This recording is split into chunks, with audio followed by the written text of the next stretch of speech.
अस्सलामुअलैकुम नाज़रीन, PSL special transmission PSL 10 की टकराव जीत का मैं हूं अरसलान खोखर। बड़े बड़े मैचेस, मज़ेदार मैचेस का सिलसिला जारी।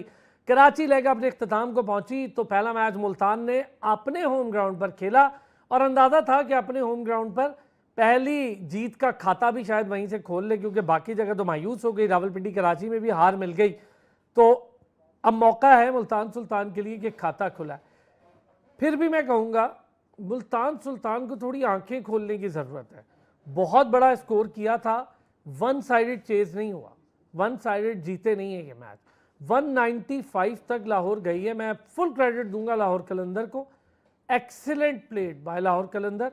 लाहौर कलंदर ने कोई बहुत बड़े नाम नहीं लिए, वहाँ पर एक ही बड़ा बैटिंग नेम है और वो है फ़खर जमान, जो है दुनिया मानती है फ़खर बड़ा बैटिंग नेम। कल अगर फ़खर 32 की बजाय फ़खर 55 पर आउट होता ना तो मैच का पासा पलट गया था, क्योंकि फ़खर वो प्लेयर है जिसने 9 गेंदों पर 24 कर लिया था। तो फ़खर की ये क्वालिटी है, बस वो इनकी गुड लक कहें कि वो आउट हो गया। और अच्छी बात लाहौर कलंदर की मुझे जो लगती है, डरते नहीं हैं कि नया खिलाड़ी आया है और वो ओपन करता है, उसको 7वें पे खिलाएं, उसको ओपन ही कराते हैं। वो नईम को फ़खर के साथ ओपन करवाया। नईम का भी दिल बड़ा होगा, वो भी देखेगा कि मैंने ड्रेसिंग रूम इतने बड़े के साथ शेयर किया, पिच शेयर की। सबसे बड़ी बात, सीखने को बहुत कुछ मिलता है फ़खर जैसे खिलाड़ियों के साथ जब कोई खेलता है, जिसका दिल ही इतना बड़ा हो, जिसको 400 रन भी बन जाए तो डर नहीं होता। बहरहाल जी, लाहौर कलंदर बहुत अच्छा खेली, स्कोर बहुत ज़्यादा बन गया। यासिर ने एक्सीलेंट बैटिंग की और यासिर की ही बैटिंग ने वो डैमेज या फ़र्क डाल दिया जो मुल्तान सुल्तान को जितवा गई। बाकी कैप्टनसी डिसीजंस में मुझे ठीक है, स्कोर बहुत पड़ा। शाहीन ने कहीं जगह पर थोड़ा सा बेहतर किया जा सकता था, सिकंदर का इस्तेमाल थोड़ा सा और जगह पर किया जा सकता था, स्पिन में रिशाद का इस्तेमाल थोड़ी सी और जगह, लेकिन वो होता है। उसके बावजूद जिस तरह से टीम को लड़ा रहा है शाहीन, मुझे लग रहा है बहुत अच्छा है। बेहतर खेल गई, बुरा नहीं खेली, उसके मुकाबले में इक्वलेंटली बेहतर खेली। साबिर हुसैन ने आज हमें ज्वाइन किया, क्रिकेट एक्सपर्ट हैं, हमारे साथ हमारे प्रोग्राम का भी रेगुलर हिस्सा है, स्टैट गुरु भी है हमारे। बहुत शुक्रिया Sabir, thank you so much. Doctor Hafeez Aman, international umpire, cricket expert, हमारा रेगुलर हिस्सा, बहुत शुक्रिया। डॉक्टर साहब आपका भी। मोहम्मद वसी शाह, अब तो ये भी हमारा रेगुलर हिस्सा है, क्रिकेट एक्सपर्ट हैं, खुद डोमेस्टिक क्रिकेटर हैं, बहुत शुक्रिया तीनों हजरात का। साबिर भाई, कल का मैच बड़ा मज़े का रहा और अच्छी चीज़ दिखने में मिली यार। कम से कम ये नहीं हुआ कि एक टीम ने 228 कर दिए हो तो दूसरी टीम ने कहा नहीं भाई हमसे नहीं हो रहा, तो हम 120 130 पर आउट हो जाए। लड़ते लड़ाते 200 तक पहुँच गए यार। सर सबसे पहले वालेकुम अस्सलाम और अस्सलाम वालेकुम सारे नाज़रीन को बहुत शुक्रिया असलाम साहब। देखें अच्छा मैच रहा। क्रिकेट शौकीन को, मुल्तान को ख़ास करके जितनी वहाँ पे गर्मी आजकल है, तो उस तरीके की जो मुल्तान की अपनी होम टीम की जीत थी वो लाजिम थी। तो कहने के अच्छा मैच हुआ और पाकिस्तान के लिए खुशाइन बात देखिए ये है कि हम लोग हमेशा ये जो हमारी डोमेस्टिक लीग्स होती हैं, जहाँ पे हम लोग इनफेक्ट ख्वाहिशमंद होते हैं कि हमारे जो अपने लोकल प्लेयर्स हैं उनका परफॉर्मेंसेस एक पॉजिटिव बना, वो हमारे लिए काफ़ी बेहतर होता है। ख़ास करके जिस तरीके से यासिर ने कल परफॉर्म किया वो काफ़ी खुशाइन था। उबैद शाह की जिस तरीके से मुल्तान की तरफ से बॉलिंग थी तो काफ़ी ज़बरदस्त साइन थी पाकिस्तान के लिए। अगर आप लाहौर कलंदर की बात करें, जी इंट्रोडक्शन में आपने बिल्कुल सही कहा कि जिस तरीके से उन्होंने फाइट बैक किया, अगर कोई दूसरी टीम होती शायद वो आई थिंक थोड़ा सा पजल कर जाती हैं या 150 160 के अराउंड वो ऑल आउट हो जाते हैं, मगर कहीं ना कहीं से फाइट शो की। फ़खर जमान का विकेट वाकई आपने सही कहा क्रूशल था। अगर 32 रन के बजाय वो 50 कर लेते और शायद सेम बिलिंग का थोड़ा साथ दिया जाता सिकंदर रजा के लिए, थोड़ा सा लेट हो जाता है। कहीं मेरे नज़र में सिकंदर रजा जो है उनको थोड़ा सा उनको यूटिलाइज थोड़ा सा पहले किया जाए, बजाय कि आप उनके ऊपर ज़्यादा प्रेशर डालें। 14-15 रन की एवरेज हर दफ़ा हमेशा आप सिकंदर रजा से एक्सपेक्ट नहीं कर सकते। शाहीन शाह अफरीदी को सोचना पड़ेगा क्या वो बॉलिंग ऑलराउंडर है या बैटिंग ऑलराउंडर है। कहने के से मुल्तान के लिए बड़ी शानदार फतेह और वो डिजर्व भी करते थे। देखें वो बुरा नहीं खेले इस टूर्नामेंट पे। अगर पहला मैच देखें 234 उन्होंने बनाए थे, रिजवान की सेंचुरी थी, दूसरे मैच में उन्होंने फाइट किया। तो कहने के से ये जो जीत थी उनके लिए काफ़ी क्रूशल थी और अब मज़ा आएगा क्योंकि पॉइंट टेबल पे जो है कहीं ना कहीं से हर टीम के विनिंग पॉइंट्स आ चुके हैं। तो कहने के से अच्छा एक पॉजिटिव टफ कॉम्पिटिशन आने वाले मुल्तान की लेग में और इनफैक्ट लाहौर में काफ़ी मज़ेदार मैचेस आने वाले हैं। तो मगर कहने के से यासिर की जितनी तारीफ़ की जाए वो कम है। उन्होंने जो जिस इंटेंट से खेला 197 से इसके स्ट्राइक रेट से 6 छक्के 6 चौके 44 बॉलों पे, तो कहने के से ये काफ़ी एक पॉजिटिव था मुल्तान के लिए।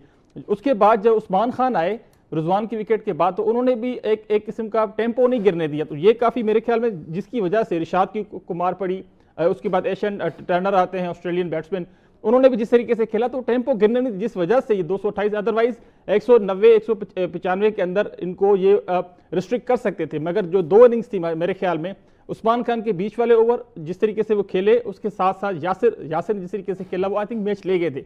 हारिस रऊफ स्ट्रगल कर रहे हैं, ये उनका तीसरा मैच था। आपने शाहीन शाह अफरीदी या लाहौर कलंस की अब हमने हमेशा तारीफ की है, मगर कहीं ना कहीं जो 3-4 मैचेस जो लाहौर के हुए, तो आई थिंक ये रावलपिंडी में उन्होंने स्ट्रगल किया। हारिस रऊफ को थोड़ा सा अपनी लेंथ पे थोड़ा सा काबू करना पड़ेगा, शायद वो हमें पुराने वाले हारिस रऊफ 2022-23 वाले अगर नजर आ जाएंगे तो अच्छा हो जाएगा, क्योंकि अकेले शाहीन शाह अफरीदी, रिशाद के ऊपर आप हर मैच में रिलाई नहीं कर सकते। सही बात है। डॉक्टर साहब, कल का मैच बड़ा अच्छा रहा, मजा आया।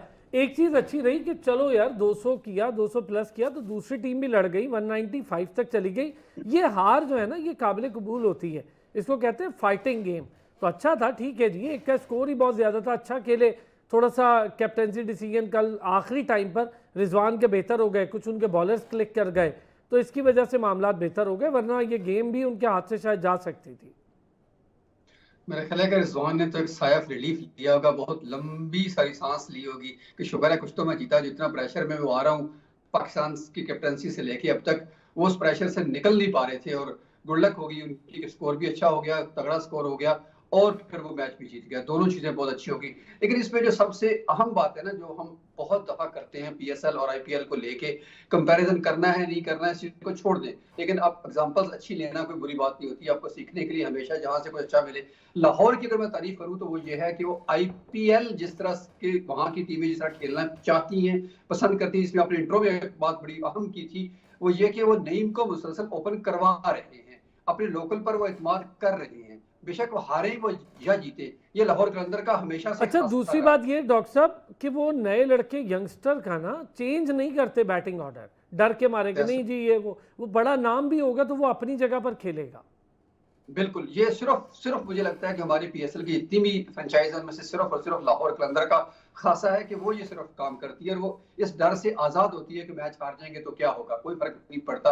पहले बहुत सारे सीजन उन्होंने शुरू वाले बहुत बुरी तरह हारे थे, फिर भी वो अपने उस प्लान के साथ सुहेल के साथ गए थे, उसी प्लान के साथ दिलबर के साथ वो गए थे, उनको कोई फर्क नहीं पड़ा। बिलाखिर उन्होंने टाइटल जीते भी सही। तो अप एंड डाउन तो आते रहते हैं, लेकिन आपका जो कैरेक्टर है ना टीम का, वो ये शो करता है कि आप संजीदा किस काम में है। अब आते हैं मुल्तान पर, तो मुल्तान ने जो थोड़ी सी मिस्टेक्स की थी शुरू में, आज कम मिस्टेक्स की, बहरहाल अभी तक मौजूद तो है वहां पर, लेकिन देखिए हमने कल भी गुजारिश की थी कि आप जॉश लिटल को खामखा जाया कर रहे हैं, वो बॉल करता है, आगे करने वाला है और बॉल को शेप करता है मीर हमजा की तरह, तो आप उसको यूटिलाइज करें। बिलाखिर कल उन्होंने खिलाया, शायद हमारी बात ही सुन ली बिलाखिर, तो उससे कम से कम उनको ये फायदा हुआ कि वो उनकी टीम जीती। और दूसरा ये, अच्छा, उनको ये कल अंदाजा हो गया कि खाली नाम लिटल है, उसका काम उसका बिग है। जी बिल्कुल बिल्कुल। और वो उससे भी ज्यादा अहम ये चीज है कि यासिर खान की जितनी तारीफ की जाए कम है, क्योंकि जब तक पीएसएल को हमने प्रमोट करना है, पीएसएल को हमने ब्रांड और बड़ा ब्रांड बनाना है, तो उसमें लोकल लड़के जितनी परफॉर्मेंस देंगे वो ही सबसे अहम होगी। बाहर वाले लड़के खेलेंगे, अच्छा होगा, जीत जाएंगे, टाइटल भी जीत जाएंगे, चले जाएंगे।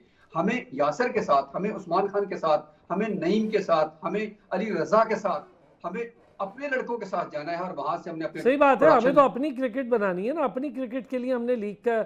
अच्छा, थोड़ी सी यासिर की मेहनत आपने देखी है वसी, जरा बताइए यासिर के हवाले से थोड़ा सा। आप बता रहे थे कि बड़ी मेहनत की उसने, हमें सबको पता है कि डोमेस्टिक से पहले भी और डोमेस्टिक के बाद, खेलने के बाद भी वो बेचारा अपने पैसों से भी बड़ी मेहनत करता आया, तो जरा बताएं हमें उसकी मेहनत का जो पूरा रिकॉर्ड है।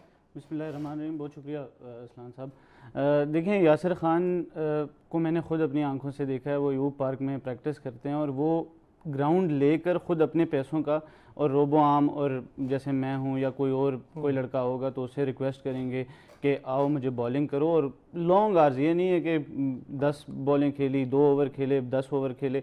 I have seen him batting for 20 overs, और पिच के ऊपर जो मेन पिच होती है उसके ऊपर खेलते हुए उन्हें अंदाज़ा होता है कि मैं, अगर मेरी शॉट लग रही है, आप जब नेट में बैटिंग कर रहे होते हैं तो आपको अंदाज़ा नहीं होता, आप कहते हैं यार मिडल तो हो गया बॉल, लेकिन वो जब आप ग्राउंड में ट्रांसलेट करते हो तो वो बाउंड्री पे कैच हो जाता है। तो इस चीज़ को वो टैकल करने के लिए ग्राउंड के अंदर मेन पिच के ऊपर प्रैक्टिस करते हैं, और हैट्स ऑफ टू हिम कि उन्होंने बहुत ज़्यादा मेहनत की है और उसका सिला उन्हें मिला है। उन्होंने ये अभी इससे पहले जो नेशनल T20 कप हुआ था, जो 5 टीमों वाला नेशनल T20, तो उसमें भी उन्होंने फाइनल में 100 किया।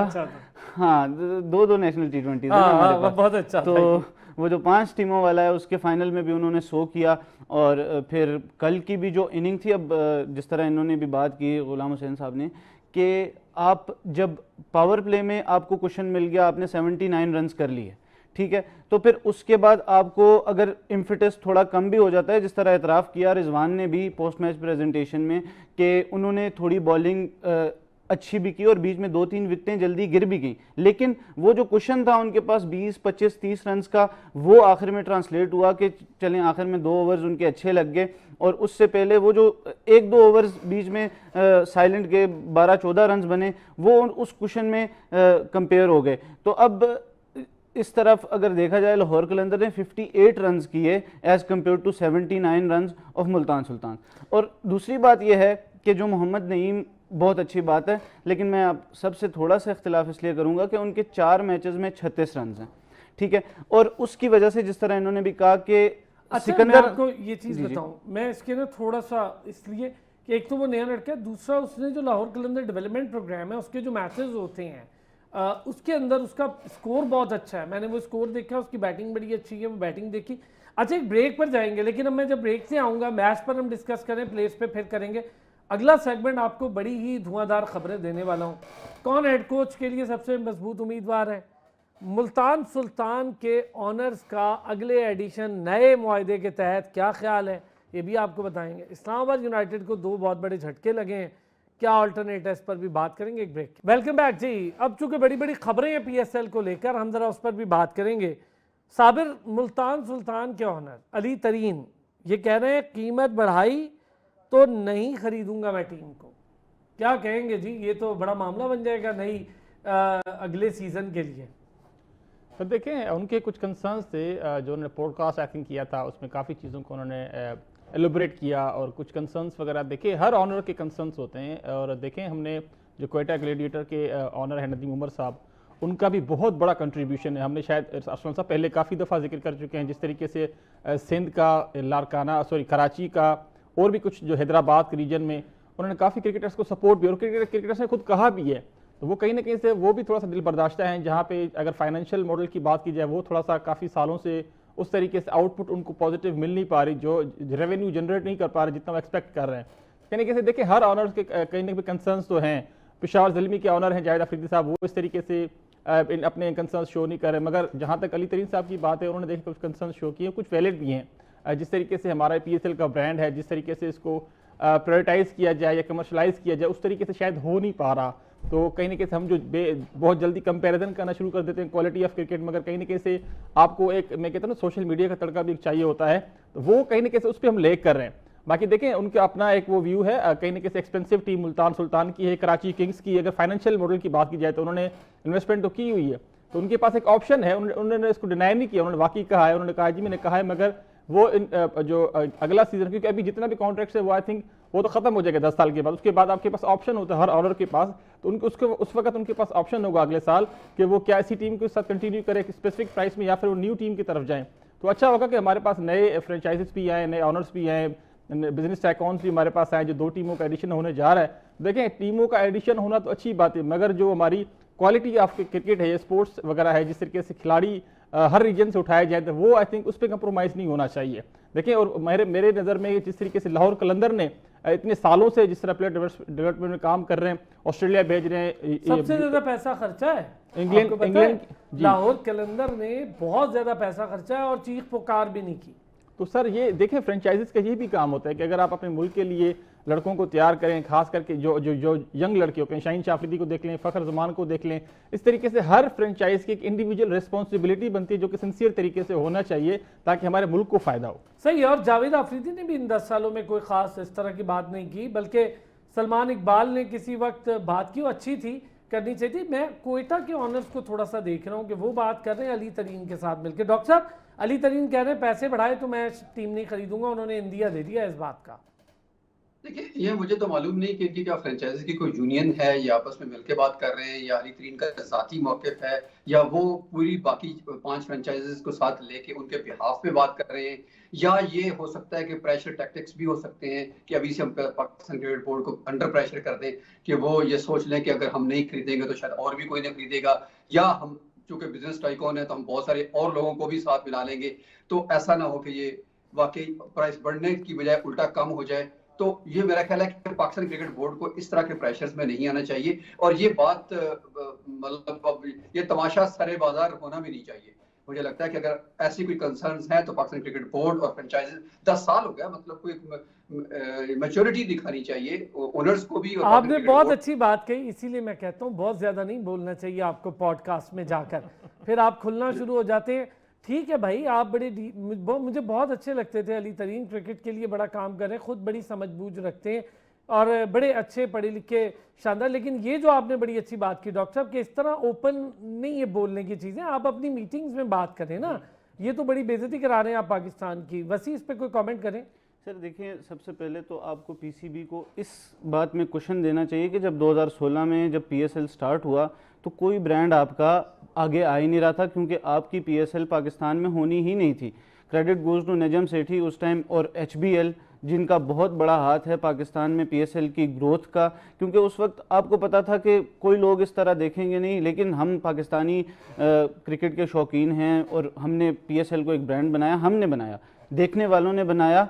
और उसके बाद जब वो अब ब्रांड बन चुकी है, और मुल्तान सुल्तान तो अभी जुमा 8 दिन नहीं हुए वो इस पीएसएल का हिस्सा 10 सीजन से नहीं है वो जी, 10 तो पूरे के पूरे 10 सीजन खेलने वाली टीमें नहीं बोल रही। एग्जैक्टली लेटर ऑन आई है, और जब टीमें 5 थीं और क्रिकेट यही हो रही थी, और अभी भी छठी टीम आई है तो इसी तरह हो रही है। और इंशाल्लाह पाकिस्तान में इतना टैलेंट मौजूद है कि अगर 2 टीम्स और भी आ जाएंगी तो बहुत सारे प्लेयर्स इस टाइम डिजर्विंग प्लेयर में एक एग्जांपल आपके सामने रखता हूं कि हमारे मानसेरा से शाहजेब खान है, जिन्होंने इंडिया के खिलाफ अंडर 19 में 100 किया। अंडर 19 में बहुत रन्स करते हैं, लेकिन उनकी टीम्स में जगह नहीं बन पा रही। तो जब 2 टीमें और आएंगी तो प्लेयर्स के लिए रूम बनेगा। और उस एस्पेक्ट से अगर देखा जाए तो मुझे नहीं लगता कि किसी भी फ्रेंचाइज ओनर को इस चीज में मसला होना चाहिए कि महंगा है, सस्ता है। ओपनली बोलना नहीं चाहिए। एग्जैक्टली, मैं सेकंड करूंगा। मैं डॉक्टर साहब आपकी बात बड़ी जबरदस्त है, सेकंड करूंगा इस बात को, और आज हम इस बात का स्लोगन भी यही रखेंगे। अच्छा साबिर, यही चीज अगर मैं देखिए फ्रेंचाइज ढूंढना मुझे नहीं लगता पीसीबी के लिए कोई बहुत बड़ा मसला होगा। ये पीएसएल है, सबसे बड़ा ब्रांड है, और इस वक्त आईपीएल के बाद आपके पूरे एशिया का सबसे बड़ा ब्रांड है। मतलब यही एक लीग है, ना तो श्रीलंकन चल रही है, ना कोई दुबई लीग चल रही है, ना बांग्लादेश लीग चल रही है, ना कोई और लीग चल रही है, चल यही रही है। तो इसलिए ऑनर ढूंढना कोई मसला नहीं होगा, और हो सकता है कि कोई और बड़ी शख्सियत ऑनर बनने में पहले से इंटरेस्टेड हो।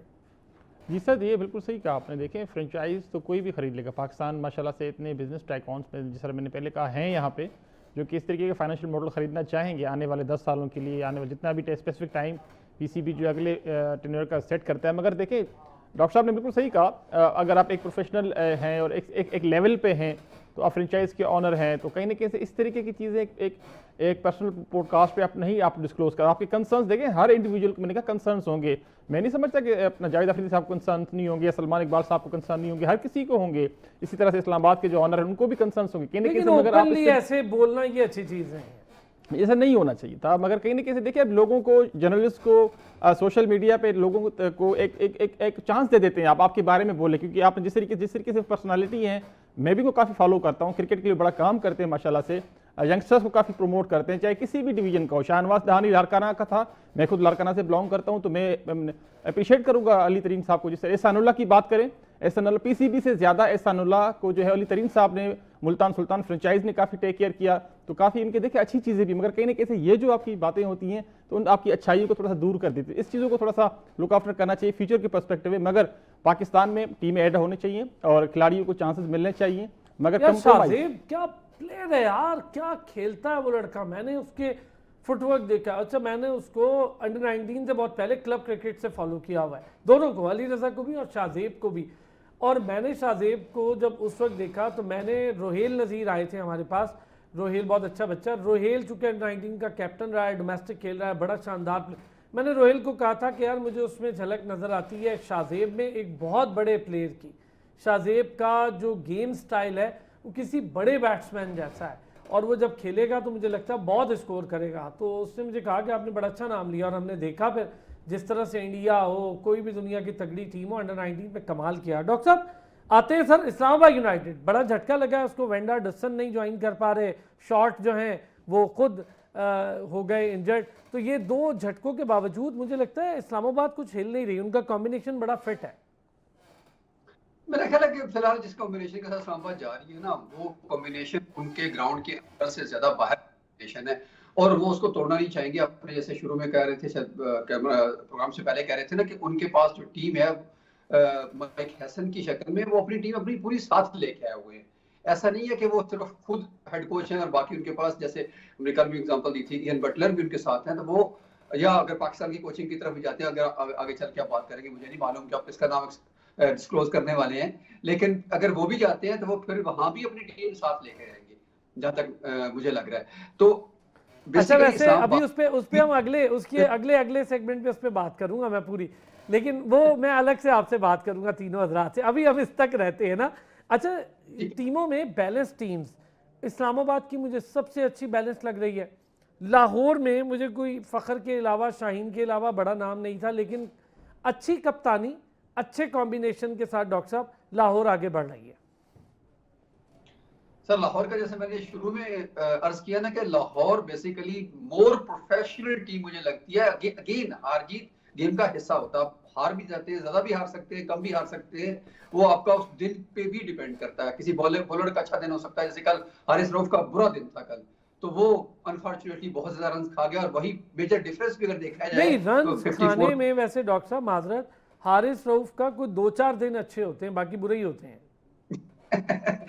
वो जो अच्छे दिन होते हैं वो काफी अच्छे होते हैं उसके, इसलिए हम उनको डॉक्टर साहब एक ब्रेक पर जाना है, ब्रेक से वापस आते हैं। हेड कोच को डिस्कस करना बहुत ही जरूरी होगा, हेड कोच को डिस्कस करेंगे, आज के मैच को भी डिस्कस करेंगे एक ब्रेक के बाद। हेड कोच, चूंकि आकिब जावेद की जिम्मेदारी है, मैंने बहुत पहले इस प्रोग्राम में बताया था, जब लोग कहते हैं आकिब जावेद हेड कोच आ गए, मैंने तब भी कहा था उबूरी हेड कोच है, वो हेड कोच नहीं आए हैं। और आईसीसी चैंपियंस ट्रॉफी के बाद वैसे तब्दीली होनी थी, ऊपर से मलबा इतना गिर गया कि अब उनके ठहरने की भी कोई वजह नहीं बनती है। फिर सिलेक्शन की बात करें, हम एनसीए में उनका रोल देखेंगे और हाई परफॉर्मेंस सेंटर को आकिब जावेद जाके लीड करेंगे। मैं भी यही चाहता हूँ, अच्छे प्लेयर्स जाके वहाँ लीड करें, अच्छे कोचेस जब वहाँ करें।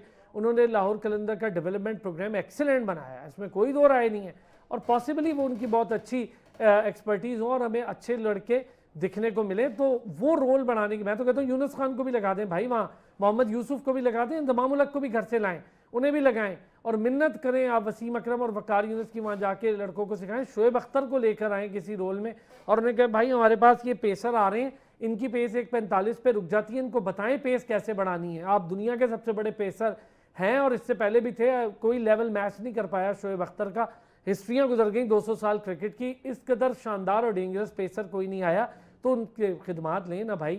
क्यों आप बार बार हारून रशीद को, इनको, कामरान अकमल सबको घुमा फिरा के लाते हैं, जो बड़े नाम है उनको लाएं, उनसे चीज़ें लें। अच्छा साबिर, माइक हैसन नाम आ रहा है, न्यूजीलैंड के साबिक हेड कोच और आईपीएल में भी बड़ी शानदार परफॉर्मेंस, अब यहाँ भी इस्लामाबाद यूनाइटेड के हेड कोच, पर एक डिफरेंस होगा, माइक हैसन अपनी टीम 4 एक लोग हैं उनके साथ काम करते हैं बहुत ज़्यादा, तो यहाँ पर तो हमने गैरी क्रिस्टन को 3 लोग नहीं लाने दिए। देखिए बड़ा मुश्किल होगा, आपको ये कहना चाहिए कि माइक हैसन के लिए बड़ा मुश्किल होगा। अच्छा, दूसरा मैं उनको भी शाबाश देता हूँ, गैरी क्रिस्टन और जेसन गिलेस्पी के बाद उन्होंने हिम्मत कैसे कर ली। हाँ जी, देखिए जिस तरीके का हमारा एक कल्चर है पीसीबी के अंदर, जो कि अभी जो इंटरनेशनल कोचेज हैं वो कह भी रहे हैं। देखिए मैं इतने सालों से डिफरेंट सोशल मीडिया प्लेटफॉर्म्स पे कह भी चुका हूँ कि मैं तो देखें फॉरेन कोच का हामी हूँ। लोकल जो पाकिस्तानी कोचेज़ हैं उनका देखें ईगो का प्रॉब्लम है, मुझे कोई इसमें शर्म नहीं आ रही बोलने में, क्योंकि खिलाड़ी खुद बोलते हैं, खिलाड़ी जो आपके हैं वो खुद बोलते हैं, जो पाकिस्तानी कोचेज़ हैं उनको ईगो का प्रॉब्लम है, वो उनकी जो गलतियाँ होती हैं उनको रेक्टिफाई करना ही नहीं चाहते, उनके साथ पर्सनल ग्रैजेस बन जाते हैं, उनको डगआउट्स में बिठाया जाता है, उनको खिलाया नहीं जाता। इसीलिए जो गोरा कोच आता है कहीं ना कहीं से उसको आप लेके आए, मगर टाइम ड्यूरेशन आपको देना चाहिए, जहां मगर हमारा कहीं ना कहीं 4-5 साल से साबिर आप कह रहे हैं कि हमारे कोचेस डगआउट में बिठा देते हैं, प्लेयर्स को नहीं खिलाते, हम फॉरेन कोचेस को डगआउट में बिठा देते हैं, उनको कोचिंग नहीं करने देते। तो सर देखिए हमारा कल्चर ऐसा है ना, आपने जिस तरीके से, मैंने खुद भी कहा कि यार हमारा कल्चर ऐसा है कि जैसे गैरी कर्स्टन हमने बड़ा अच्छा मौका ज़ाया किया, जेसन गिलेस्पी हमारे पास हमने बड़ा अच्छा मौका ज़ाया किया, आप उनको लेके आते, इतनी भारी प्राइसेस भी आप उनको पे करते हैं, मगर उनके आप रिस्पॉन्सिबिलिटीज़ को रिस्ट्रिक्ट कर देते हैं, आगे से आप आकिब जावेद साहब को लेके आते हैं, अब कहीं ना कहीं देखिए उस बातों में नहीं जाते। मगर आगे की बात करें तो माइक हैसन काफ़ी अच्छा हो सकता है, मगर आप कम से कम 3 साल दें। आप किसी को भी कोच कप्तान बनाते हैं, आप उसको भी 3 साल दें। मैं तो देखें शादाब का लोग नाम लेते हैं, काफी क्रिटिसाइज करते हैं, शादाब को दे दें, मोहम्मद हारिस, किसी को भी दे दें, कम से कम 3 साल का टाइम दें और आप उनके साथ रहें। तो जो लोकल कोचेस हैं, अगर आपने लोकल कोचेस लाने वो लेके आए जिनका एक्सपीरियंस और वो बड़े नाम ना हो, जो बड़े नाम है उनको आप एनसीए में लेके जाएं। असलान साहब बिल्कुल सही कह रहे हैं, इनको आप एनसीए में लेके, उनका काम अंडर 19 लेवल पे। मैं तो कहता हूँ आप बाहर से कोच लाएं, उसे डोमेस्टिक में ले जाएं, वहां पर असिस्टेंट कोच लगाएं, उसको ट्रेन करें और डोमेस्टिक के स्ट्रक्चर की पूरी तब्दीली देखें आप। क्योंकि मैं यही बात अब्दुल्ला खुरम न्याजी साहब का इंटरव्यू किया, मैं उनको भी बड़ी शाबाश दूंगा, बहुत अच्छे उन्होंने सवालात के जवाब दिए, बड़े खुल के दिए, बहुत डेयरिंग पर्सन है। मैंने उन्हें कहा जी कि पर्ची सिस्टम मैंने खुद देखा, उन्होंने कहा मैं एग्री करता हूँ। मैंने कहा ट्रायल सिस्टम मुझे नहीं पसंद, उन्होंने कहा मैं एग्री करता हूँ आपकी बात से कि जो आप कह रहे हैं। अच्छा डॉक्टर साहब, माइक हैसन पहले भी डिस्कस कर चुके हैं, आपने भी कुछ दिन पहले एक नाम फ्लोट तो किया था, लेकिन माइक हैसन के साथ फिर वो 3-4 उनका पूरा, जब तक पूरी टीम नहीं आएगी काम प्रॉपर तरीके से नहीं होगा। अच्छा, एक तरफ माइक हैसन है, दूसरी तरफ कुदरत का निज़ाम भी है। वैसे उससे पहले आपने ये कहा कि आकिब जावेद के जाने की वजह उनका अबूरी होना था, क्या यही वजह थी? क्योंकि अबूरी तो यहाँ आते हैं तो बैठे रहते हैं, काफी लंबा टेन्योर हो जाता है, इलेक्शन नहीं होते, वो 2-2 साल बैठे रहते हैं, अबूरी का जाना जरूरी तो नहीं होता। वो शायद उसकी वजह कुछ और परफॉर्मेंस बहुत बुरी हो गई थी ना वो मलबा भी गिर गया ना, दूसरा मिसबा वाले रोल में आ गए ना, हेड कोच और सिलेक्टर, चीफ सिलेक्टर, तो बस वहां मामला बन गया। अच्छा, चलिए ठीक है, मैं वही क्लैरिफिकेशन ही चाह रहा था कि पता चल जाए कि वाकई ये वजह थी या वो वजह थी। तो बिल्कुल सर, कुदरत का निज़ाम मेरा ख्याल पहले कर चुके हैं, उनको खुद अपने आप से मादरत कर लेनी चाहिए कि चांस दें, क्योंकि इसलिए कि वहां आप पहले सेटअप में काम कर चुके हैं, हम उसके कौन मादरत करता है? हारून रशीद साहब 135 दफा आ गए वापस, कौन मादरत करता है सर, क्या बात कर रहे हैं? अगर माइक हैसन को ग्रीन सिग्नल दिया गया है, उसकी पूरी टीम के साथ देना चाहिए। और इस वक्त अगर पाकिस्तान की कुछ निजात मुमकिन है, इस सारे जिस मड में हम फंसे हुए हैं, जिस दवा चौकड़ी में हम है ना, उसमें से निकलने का वाहिद रास्ता यही है कि किसी ऐसे बंदे को दिया जाए जो इनमें से ना हो, जो ऑलरेडी जो हम में से ना हो, जो हम में से ना हो। मतलब मैं नहीं कहना चाहता कि 90s में से ना हो, आपने तो सारे के सारे उठा के एनसीए में 90s के लगा दिए, फिर वही डिस्कशन शुरू हो जाएगी जो कल परसों से भी हम कर रहे हैं कि 90s वाले तो सारे अगर वो एनसीए में चले जाएंगे, उन्हीं में से हेड कोच भी आ जाएंगे और कोच भी आ जाएंगे, तो फिर ठीक है। चले डॉक्टर साहब, आज के मैच पे भी करेंगे बात, बस ही पहले इस पे आपका कमेंट सर, क्या समझते हैं mic Hesson? Sir mic Hesson जिस तरह बहुत काबिल आदमी है, इन दोनों ने बहुत अच्छी बात की, लेकिन सबसे बड़ी बात यह है कि जब बाहर से कोई प्लेयर कोच आता है, वो एक बंदा वहाँ से आता है, 4-5 बंदे यहाँ के होते हैं, तो वो केमिस्ट्री मैच नहीं करती। और कोचिंग में, क्रिकेट में जब तक आपकी केमिस्ट्री मैच नहीं करती कैप्टन के साथ, कोच के साथ, या आपके असिस्टेंट्स जो भी होते हैं, बैटिंग कोच हो, बॉलिंग कोच हो, जो भी हो, आपको याद होगा ग्रांट फ्लावर हमारी टीम के बैटिंग कोच बने थे और वो अपने भाई को भी साथ लेके आए थे, एंडी फ्लावर और ग्रांट फ्लावर दोनों आए थे, और साथ हमने यूनुस खान को उनका असिस्टेंट लगाया था, तो उस टाइम हमारी बैटिंग काफ़ी अच्छी हुई उस वक्त। हमारे फ्लावर तो बड़ा जीनियस नाम है, एंडी फ्लावर तो बड़ा काम करके आपकी फ्रेंचाइज के साथ बड़ा काम कर गए। एग्जैक्टली। तो जब वो टीम आप उनको पूरी देंगे, आप उनकी केमिस्ट्री वाली टीम उनको देंगे कि भाई ठीक है उनको, और दूसरी चीज़, सबसे मेन चीज़, उनको काम करने देंगे। ये सबसे बड़ी चीज़ है कि हम प्लेयर यही मसला है। गैरी कर्स्टन ने भी कल और जेसन गिलेस्पी ने भी यही बात कही है कि आप, इन्होंने पहले कहा कि हम आपको, जिस तरह इन्होंने साबिर साहब ने बात की कि 3 साल देने चाहिए, पहले क्रिकेट बोर्ड ने उनको कहा कि हाँ आपके पास 3 साल हैं, 2 साल हैं, आप टीम को बनाएं, लेकिन जब 3 मैचेस हारे तो उसके बाद उन्होंने माजरत कर ली। 3 साल हैं, 3 महीने नहीं कहे थे आपको ना, वो बाद में उन्होंने शायद वो बोलने में या सुनने में गलती हो गई, तो फिर वो जो गोरे होते हैं वो तो एक, ये बड़ा फिर हमारे लिए डैमेजिंग पार्ट हो रहा है, पूरी दुनिया में जगहसाई हो रही है। आते हैं सर साबिर साहब, मुल्तान में और इस्लामाबाद भी मुल्तान में, आज है टकराव मुल्तान सुल्तान और इस्लामाबाद यूनाइटेड का, यके बाद दीगरे एक और मैच खेल रही है मुल्तान, तो उसके लिए आसानी होगी, जरा कल के मैच के मोमेंटम को भी मजे करेंगे। तो क्या देख रहे हैं इस मैच का सर? अच्छा मैच होगा। पिछले हफ्ते बुध के ही दिन इन दोनों का टकराव हुआ था, रावलपिंडी में बड़ा बारिश वगैरह हो रही थी, ओले शोले पड़े थे, तो मगर हम मुल्तान की फेवर में थे, मगर इस्लामाबाद वो मैच जीत गया। मगर जो 5 मैचेस हैं 2023 में 1, 2024 में 3 और 2025 का 16 अप्रैल का, वो जो 5 मैचेस में 4 जो है इस्लामाबाद यूनाइटेड जीती है। स्टैट्स के साथ आपस में दोनों मैचेस में 16 मैचेस खेले हैं, मुल्तान सुल्तान ने 9 और 8 जो है वो इस्लामाबाद यूनाइटेड ने जीते हैं। तो कहीं ना कहीं से देखें इस्लामाबाद यूनाइटेड 9 जीते हैं। मगर कहीं ना कहीं जिस तरीके की फॉर्म लगी हुई है, कंसिस्टेंसी दिखा रहे हैं, सारे मैचेस जीत चुके हैं, टॉप ऑर्डर उनका क्लिक कर रहा है इस्लामाबाद यूनाइटेड का। मिडिल ओवर्स में शादाब की थोड़ी सी अपनी कहीं ना कहीं यूटिलिटी नजर आ रही है, बैटिंग में भी और बॉलिंग में भी। तो मेरे ख्याल में इस्लामाबाद का पल्ला भारी है, मगर मुल्तान को जीतना चाहिए ताकि थोड़ा सा टेबल जो है वो मजेदार हो जाए। ओह, क्या कहते हैं वसी? सर, बहुत अच्छे साबिर। वाह। सबसे पहले तो सर टॉस क्रूशल होगा, क्योंकि पीएसएल के 14 मैचेस जो मुल्तान सुल्तान्स में हुए हैं, 10 मैचेस बैटिंग फर्स्ट टीम ने जीते हैं, और कल भी यही हुआ, जो टीम बैटिंग पहले कर रही थी तो वो टॉस जीती। के बाद इनसे कहीं घर ही चले जाए। लेकिन ये है कि वहाँ पे वैसे भी हम उस दिन भी बात कर रहे थे कि मुल्तान में जनरली वैसे भी गर्मी ज़्यादा होती है, तो वहाँ पे ड्यू नहीं होती। तो जैसे इन्होंने शुरू में ये कहा था कि 230 वाला पिच कभी भी नहीं होता मुल्तान का। मुल्तान में 170 180 170 वहाँ का एवरेज स्कोर है पीएसएल में। प्लस हुआ है तो बनाया जा सकता है। अच्छा, जो पहले बैटिंग में टॉस जीतता है उसको एज एक आप कह रहे हैं कि 170 प्लस वाले को भी है। जी जी, डॉक्टर साहब जल्दी से सर। सर मैं तो साउथ पंजाब से हूँ, मुल्तान के साथ ही जाऊंगा।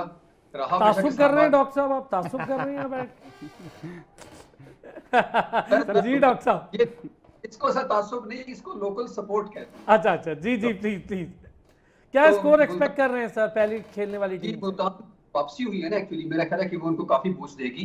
इस्लामाबाद का अच्छा खेलना कंसिस्टेंटली बहुत अच्छा है, जरूरी है, और खेल भी बहुत अच्छा रही है, लेकिन कहीं ना कहीं ऐसी टीम जब काफी सारे मैच जीती है तो एक आध में लड़खड़ाती है। मुझे पता नहीं क्यों लग रहा है कि आज मुल्तान का दोबारा दिन है। जल्दी से साबिर कुछ कह रहे हैं, आपके जवाब मैं ये कहना चाह रहा हूँ कि रिजवान को डेविड विली के जो 4 ओवर्स में 54 रन पड़े थे, आई थिंक इफ्तिखार को थोड़ा सा यूटिलाइज करना चाहिए और समय मेरे को पूरे ओवर कराना चाहिए रिजवान को। ये मेरा मशवरा मैं है। आपको बताऊं, कल डॉक्टर साहब ने कहा था, उन्होंने कर लिया, आज आपने कहा, मैं देख रहा हूँ वो कर रहे हैं, कुछ ना कुछ सुन रहे हैं। आप लोगों को बहुत शुक्रिया। साबिर हुसैन आपका भी बहुत शुक्रिया। Mohammad Wasi sahab thank you so much. Doctor Hafeez Aman sahab आपका भी बहुत शुक्रिया। कल फिर नाजरीन होती है आपसे मुलाकात, अपना ख्याल रखिएगा।